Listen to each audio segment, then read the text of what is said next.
All right, headed to work after choosing joy this morning and had an opportunity with my boys. I like that I have 5 minutes to work-ish and 5 minutes to school because that's just about all the time I need to have a quick little thought.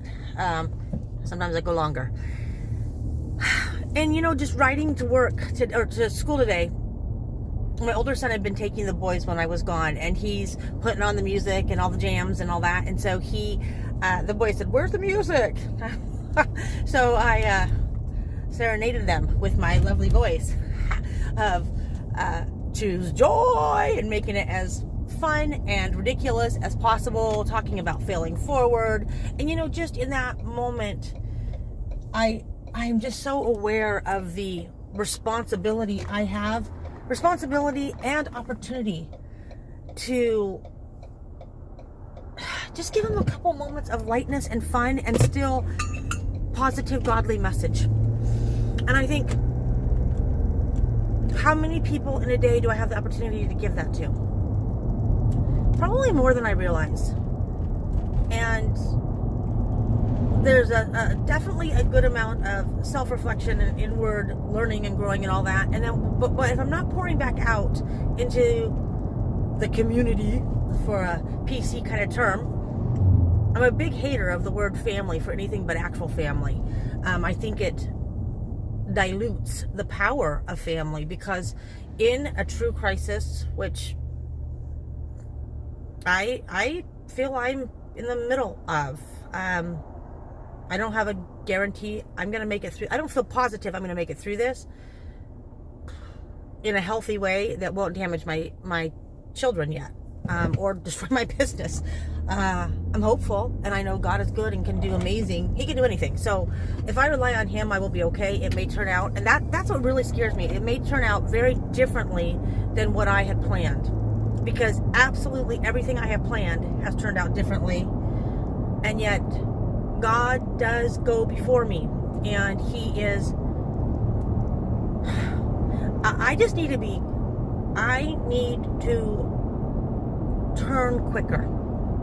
I need to be more aware of His grace and His goodness in spite of the fact that I feel like I'm in a valley, and not be stubborn and rely on myself, because all the things I wanted in life, I have wonderful things, and yet my plans would have led me on a path of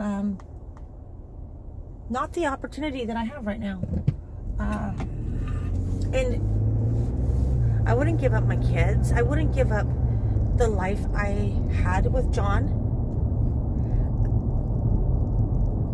What an amazing blessing to think how insanely focused I was on children at such a young age.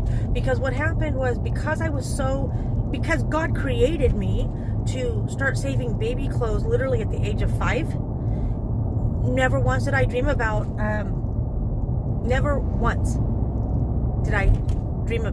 what my wedding would look like. I didn't even think about the husband. I thought about the children and raising and all this. And because of that, I didn't want to be a parent who ever looked back and missed out. And because of that, God blessed me in my desire to create traditions and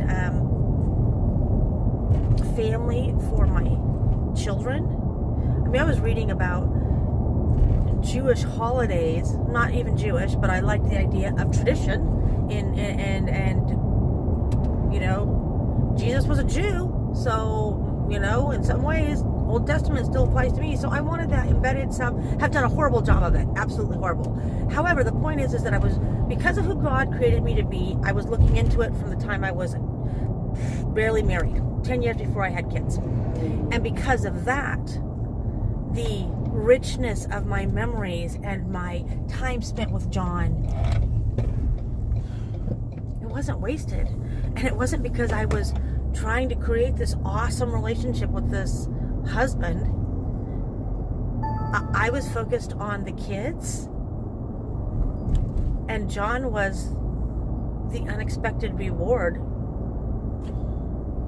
that I would, man, that man blessed me so greatly, and God blessed me so greatly, and so I know I can trust that where He's leading me now, if I can just daily recommit to Him and get my butt out of bed. That is the biggest deal. I got makeup on now. 10 minutes ago I didn't. It's almost 11 o'clock. I never went back to sleep. That was the same morning I was up at 1. Why wasn't I at work at 9? Why didn't I go back and watch a couple more shows and wallow? I need to give more than my minimum. And I need to rely on God to sustain me, because on my own, all I have is my minimum. That's all I have, and barely that. Honestly, barely my minimum. And just like Gideon had to be, and so many examples, but I love the story of Gideon, had to be stripped away from this huge army that he had to nothingness in order for God to shine. I am stripped away to nothingness.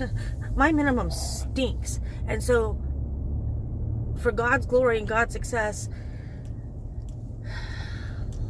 I guess I need to be okay with the fact that I got nothing. I have nothing to give, not an ounce.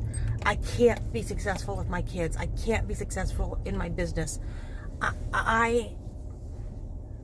I'm like Gideon going into the daily battle, and I am not competent.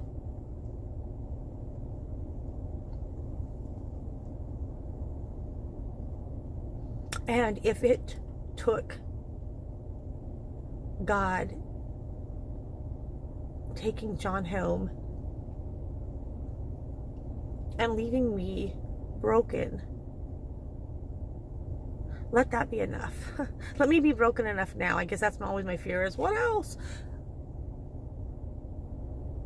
I want to succeed and give God the glory. I want to go down in history not as, oh, she was a woman leader and blah, blah, blah. I mean, God's throwing me into these, I'm realizing He's throwing me into these positions of leadership that I never asked for. I never wanted to be a businesswoman. Was not anywhere on my radar. I certainly did not want to be the leader of my home, and made that very clear to John that, hey, I'm here to support you and this is your job. And now I have to pick up those pieces. I'm not doing a good job.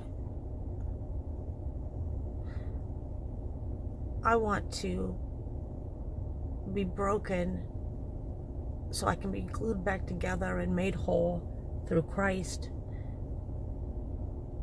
And that anyone who ever hears my story and hopefully sees me have joy or moments of success, that they know how broken I really am and how good God is.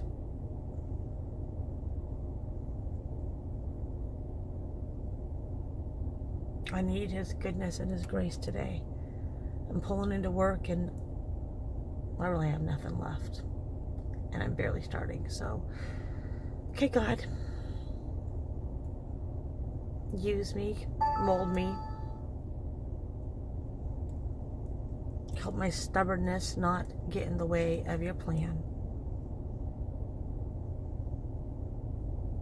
And help me be an example to my kids of being broken and made whole through you, so that they can be men of valor and men of strength, men of wisdom and respect and honor, all for your holy name.